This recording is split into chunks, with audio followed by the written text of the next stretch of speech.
but we are going to jump to the other side of the world, to Costa Rica, and we have a very exciting event waiting for us. We are heading to the Osa Peninsula. Now, the Osa Peninsula in Costa Rica is one of the most biodiverse places on the planet, housing 2.5% of the biodiversity in the entire world, while only being less than 0.1% of its total surface area. So we're going to meet Andy Whitworth. He's the executive director of Osa Conservation and a National Geographic explorer. We'll also meet Eleanor Flatt. She's the Conservation Technology and Wildlife Monitoring Manager at Osa Conservation. And they're in a pretty special spot. So I'm just going to go right in and we're going to get to see that. So let's go. Andy, how are you? Hey, how are you doing, Joe? Good to see you. Good. Happy Biodiversity Day. Happy Biodiversity Day. That was amazing seeing those rhinos. Yeah. I mean, to see a species like that so large and charismatic, and it's the last two on the planet, it really hits home. Incredible. And hearing the sound of them sniffing around at the camera was just incredible. Yeah, absolutely amazing. And wow, this is a beautiful, clear signal today. That's exciting. Yeah, no, it's looking pretty good. We got good weather, which is nice because it's just the start of the rainy season here, but we got a pretty fine day. All right. Well, you know what? I'm going to let you take over for a little bit. And we're really excited to learn more about what you're up to. Okay, awesome. Thanks, Joe. Eleanor's not too far behind me. She should be making her way up the tree. So just to give you guys a little bit of context, I'm going to reach out. You can see down here, Joe, other shoulder, there's a road. There's the highway, right? And on this side of me, I'm going to look over here. I'm going to show you Eleanor. She should be making her way up. There she is. Say hi, Eleanor. Hi, everyone. Hi, Eleanor. How you doing, Joe? Good to see you. So she's sweating away. So you can see right below us is the road, Joe. And here on behind me is this incredible rainforest over here, full of fig trees and palm trees and a really special patch of forest. And then kind of the same on the other side of the road. But for much of the wildlife here in places like Osa, where we've got these roads, and this is quite a small road. Sometimes you've got those huge, big, busy highways. The wildlife's got to go down onto the ground and risk going across those roads. So you guys have probably seen some photographs of sloths trying to make their way across the highways, and they have to hope that they don't get hit by a car as they make their way over the road. Same for many of the monkeys that have got to come down. So this project that we're working on, you can see Eleanor's inching her way towards this camera trap. The reason we're actually camera trapping up here is I'm going to try and show you this highway that we've installed. So we've put in these swinging bridges across the road so that monkeys, spider monkeys and sloths can hopefully make their way from one side of the road to the other safely without having to risk going on the ground. And we've installed 12 of these bridges across some of the busiest highways down here in the Osa Peninsula. And it's only been done very recently that we installed these bridges. We did a bunch of trials. I think we were with you last year, Joe, when we were doing the first trials of this. And we were kind of using maybe smaller different types of rope, and we were trying to figure out what would be the most durable, what would be the most long lasting, and what kind of bridges the animals would use. So how long has this been up, Eleanor? So this bridge has been up since December last year, so about 5 months now. And this camera's also been monitoring it for those 5 months. So we're actually going to check it this morning. I think last time I was up here, Joe, a few months ago, we checked it and we didn't have any wildlife using it, which isn't a surprise in the first couple of months, but hopefully today we've got some action. So I'm gonna start opening it up. So whilst Eleanor's doing that, just to explain, so it's quite a long process of trying to figure out where we should put these bridges. So obviously we do a lot of kind of camera trap work and surveys in the forest on either side of the road. It really starts with the aerial imagery, so looking at the satellite maps around the roads and identifying where are the forest blocks and the patches on either side of the road. And then we go out and we look for the right kind of trees. So this big old tree that we're in today has got a beautiful big canopy, and it's actually a species of fig tree, a ficus tree. So ficus trees are really important in rainforest because they give off these beautiful fruits, which is actually an inverted flower. But they're sporadic fruiters, Joe. So it means that there's no kind of specific season when they fruit. So these Ficus insipida trees can fruit at any point through the year.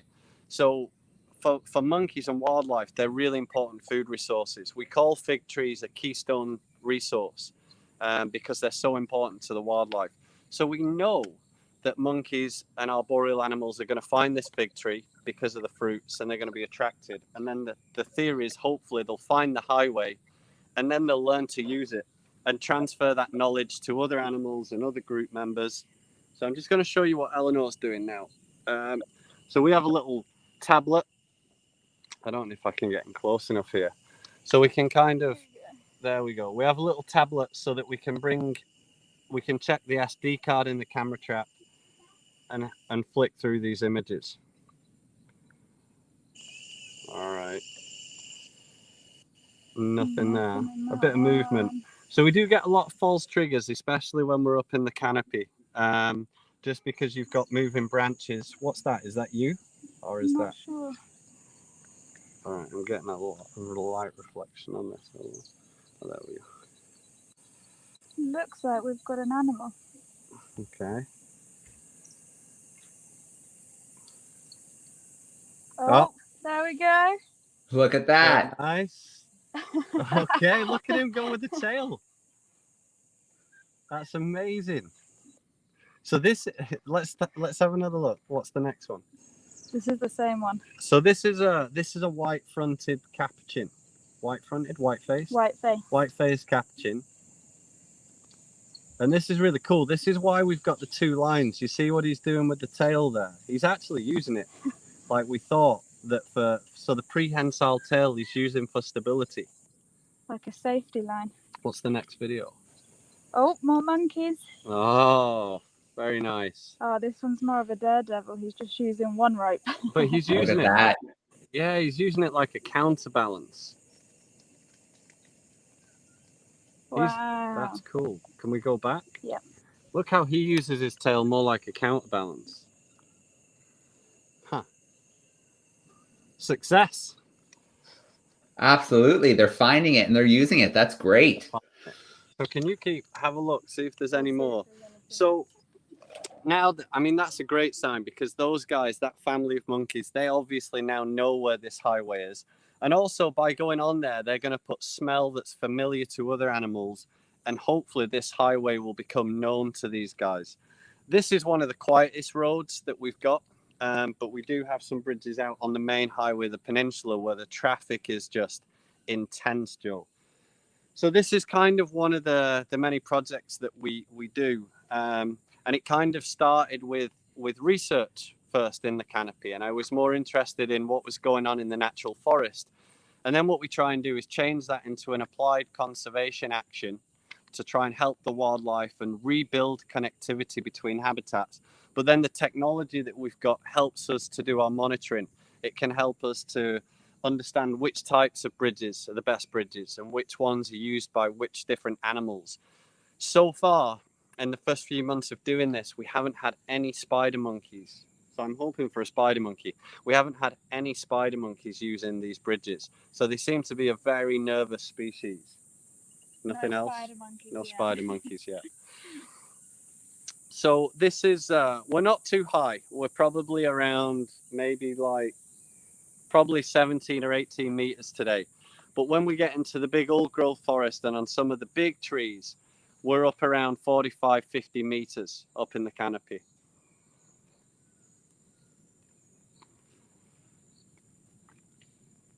Nothing else? Nothing else. All right, so that's it. We just got some white-faced capuchins, but it's a good start, Joe. So we'll expect to see some other species in there as well. So the monkeys are the obvious ones. We'd like to see sloths using that. And then there's a bunch of nocturnal species that we should be seeing as well that roam around in the canopy here at night time. So things like kinkajous or lingos. What else? What am I missing? Porcupines. There's arboreal porcupines that run around in the canopy at night time. and a few different species of opossums as well that roam around in these canopies. And so what we can do is we can take this technique and we can use it in all kinds of different tropical rainforests around the world, in Africa, in Asia, down in South America. Where we've got highways, we can use tools like this to help habitat, to help animals move from one side of the road to the other safely. So Eleanor's just going through now and she's resetting the camera trap. So just talk us through what you're doing. So because I changed the batteries, I've just got to reset the time and date. So what time is it? Lucy, what time is it? 8:46. Perfect. Hi, Lucy. Sorry, Joe, did you say something? I just said hi to Lucy. Lucy's down there on the ground somewhere. Let's see. I think I'm struggling to hear you, Joe, but I think she's down there somewhere. Hi, Lucy.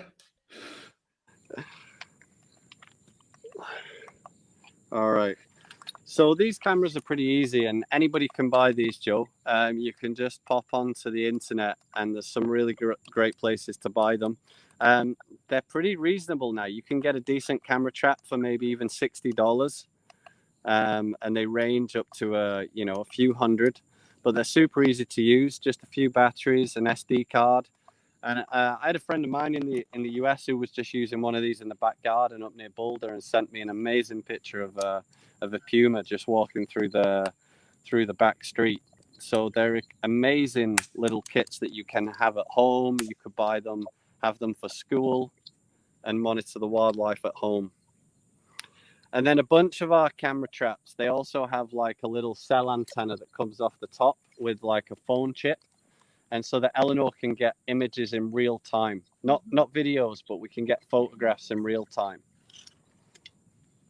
So it's now set up with a new SD card. I'm monitoring the bridge again, so we'll probably come back in another couple of months or 3 months and check to see if we have any new species using this bridge. And we're actually trialing different designs, so it'll be interesting to see which species are using which bridge designs. That's really important information for us. Super. So this is just one of the many technology projects that Eleanor's working on with her team with camera traps. We're also working on how we can design like real-time cameras to monitor hunting, poaching activity out in the forest and the reserve, so we can find out if there's a guy out there with a gun and his dogs. Eleanor can get real instant alerts so that we can send our rangers out and catch people in real time in the act. We're also working on developing tiny camera traps that are kind of cryptic and can be hidden from view, so they're like less conspicuous, so that we get fewer stolen. What else? Acoustic devices as well. Mm-hmm. Particularly for species like the spider monkey, they're very vocal. So we're actually working with Cornell and Nat Geo Labs right now to work on different models so we can detect spider monkeys from our acoustic devices. So you can pick up the calls of the spider monkeys as they make these kind of loud, crazy screams. There were some of them this morning that we were talking to, but they're somewhere. I can hear them. They're somewhere around the back of me, but they're not coming close. I can hear them dropping leaves and fruit. So Andy, if you can hear me, the Canopy ecosystem, how well explored is it? I mean, so obviously compared to the ground, not nearly as well explored. And so there were a bunch of crazy biologists like Terry Irwin and Meg Lohman that really kind of pioneered Canopy research. Maybe 30, 40 years ago, it really started, but it's still a pretty unexplored realm because of how difficult it is. So a lot of this climbing equipment is really heavy. And so it's you've got to really love being up in the treetops and like carrying heavy bags around and sweating a lot in 90% humidity to want to get up here.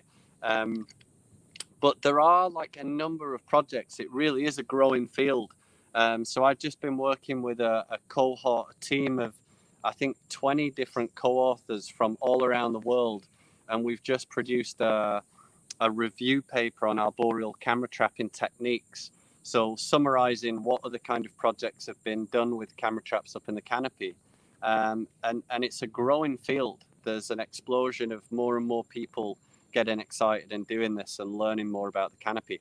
I mean, camera traps themselves are an incredible tool because we can leave them out and they're like our rainforest eyes and ears. So they're working 24/7 and they can tell us about what's out there at nighttime. It's way easier than the old style, wander through the forest and try and, see stuff, because so many rainforest animals are secretive.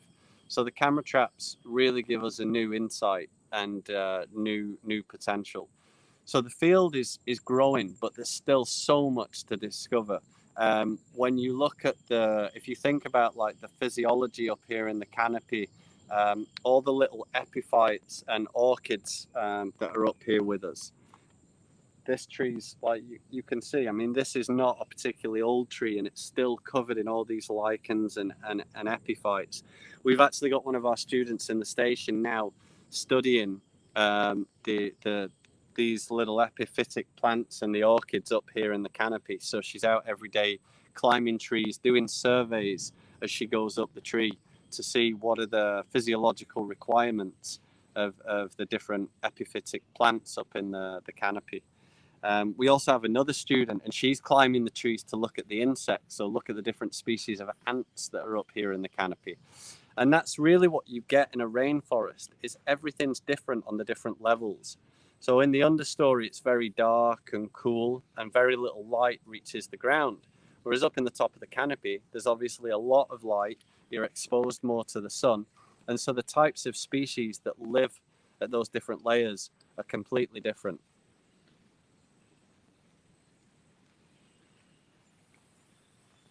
I think we're going to get rained on. Yeah. The rain is coming. Andy, another question just came in through the chat, and they're wondering about the batteries you're using in the camera traps. Are they special batteries to last longer, or are they just standard batteries? So we try and use lithium batteries because they have incredible battery life on these cameras. And although ideally we wouldn't want to use batteries at all, or we'd maybe want to try using rechargeable, the rechargeables tend to not work too well with these camera traps, and they don't last very long. So if we can do, and it's a camera that we can service and go to all the time, we'll use something that's rechargeable. But up here, when we've got to leave these cameras out for a long time, we use lithiums. But to be honest, those lithiums in a good modern camera trap now will easily last 6 months, maybe even longer. So there's about 6 or 8 batteries, and you'll get 6 to 12 months of battery life from them. So we try and use lithiums.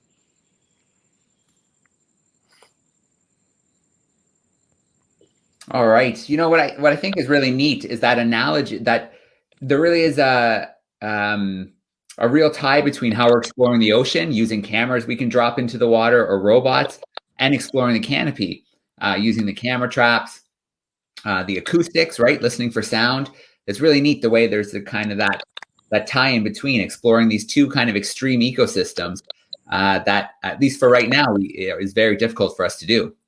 Yeah, it was amazing. So a couple of years ago, Joe, I was involved in the Pristine Seas National Geographic expedition out on the boat on the ocean. So literally down the road here, if you carry on like a 10-minute hike, you come out to the Pacific Ocean, and it's just raw, untouched coastline pretty much. And so we were on expedition out there, and that's exactly one of the technologies that we were using that you mentioned. We were doing these drop cameras, where we drop these remote cameras down to the bottom of the seabed, hundreds of meters down, so that we could see the sharks and the strange kind of chimeras that like live deep down. So yeah, this technology is really allowing us to explore and understand these pretty poorly known realms in terms of what we know about natural history and biology. And these cameras, like we've published things on discoveries that we otherwise would never have known. So a couple of years ago, we were putting these camera traps up in the sleeping trees of spider monkeys.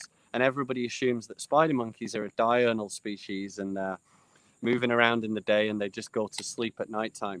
But we used to see that, especially the females with the babies, they were kind of up all night taking care of those babies and being kept awake, and a lot of nocturnal activity in spider monkeys.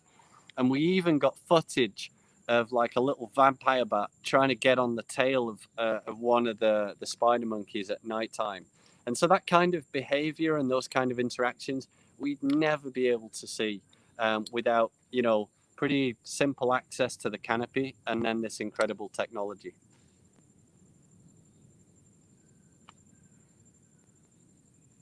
Another question's coming in about the equipment, that rope. What's it made of and how long do you figure it'll last? Well, I mean, that's a great variable question. So these ropes are, these are like 10.5 mils. 11 mils, and they're like a polyurethane on the outer sheath, and then it's got, the most important part is the bit in the middle. It's got a very strong core, and so these are what we call static ropes. So it means that they're, for tree climbing, they have to be static because there's so much stretch and the amount of rope that we're using. And then on the harness, we use what's called a dynamic rope. So if I fall onto any of this rope on the harness, there's stretch in this, but in this it keeps me safe. So I don't, like on this static rope, I'm not like going to start swinging 10 meters down. To be honest, the durability changes, Joe. So if you take care of them well and you don't leave them out in the sun and you're in a maybe cooler climate where the sun's less harsh, you can get years and years out of them. But in the tropics, if you leave them out in the sun here, they weather very quickly. So we'll usually keep our ropes out in the tropics for maybe 4 years, and then maybe 4 or 5 years, we might be thinking of retiring them. It just depends how much they've been used and how many times we've fallen onto them, which hopefully isn't very often. It's not many. And the bridge looks nice and sturdy. Is that longer? Probably a nice long term. All right. Yeah.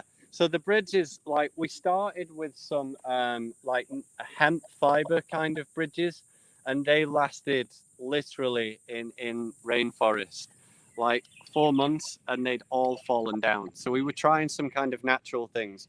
So this is like a plastic fiber, which isn't ideal, but it's got some like UV treatment so that it can withstand the sun.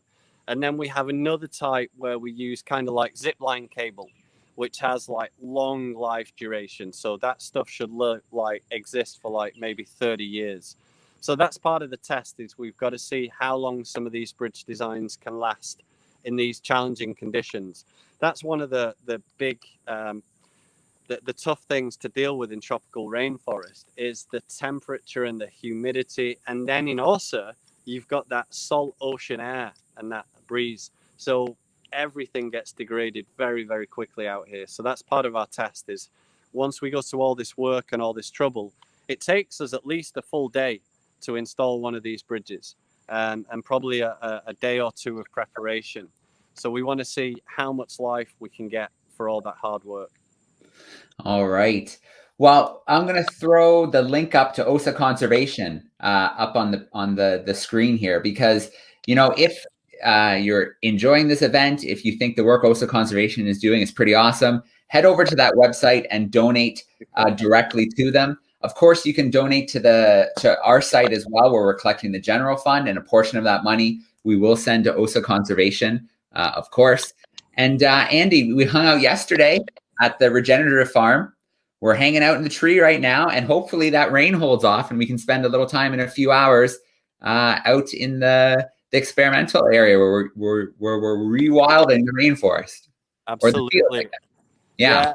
There's so many cool projects going on, and I think that's key to what we try and do here at Osa, is we're trying to think about the whole ecosystem, Joe. So a really holistic approach. So we think about marine conservation, we think about restoration, rewilding that you're going to hear about, and like you heard yesterday about food production and how we produce our food in a way that can benefit nature and biodiversity. So I think that's really key to us, is that we try and have a holistic approach and think about all of our ecosystems. Absolutely. Thrilled that we got to see the capuchins making their way across today. So it's working. That's great news. It's working. Success. And then it looks like, is Eleanor in a position? Is she going to descend? She's on her way down, so I think the camera's set. Yeah, so the we'll see. camera's set up, so we'll come back soon and check, see if we've got some more animals. But I'm going to head down. It was great to see you again, Joe. Absolutely. See you, Eleanor.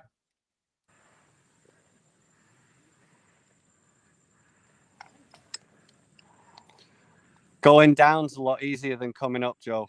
I can imagine. I can imagine. All right. Well, Andy, thank you so much. It's always a pleasure to join you for these events. And today couldn't be a better day. This crazy weekend festival we have celebrating biodiversity, today being the International Day for Biological Diversity. Thanks for taking us to one of the most biodiverse places on the planet. Absolutely. It's been a pleasure. Thanks for coming and joining us in the canopy. Yeah, absolutely. Looks like you're about to drop down too. I'm trying. There we go. Here we go. There we go.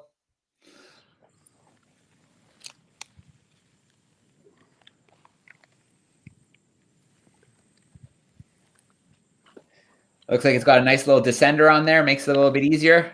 Yeah, I've got a little one of these IDs, so it's super simple, nice and smooth, and lots of fun.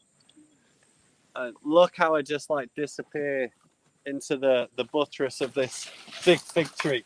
Wow. Very cool.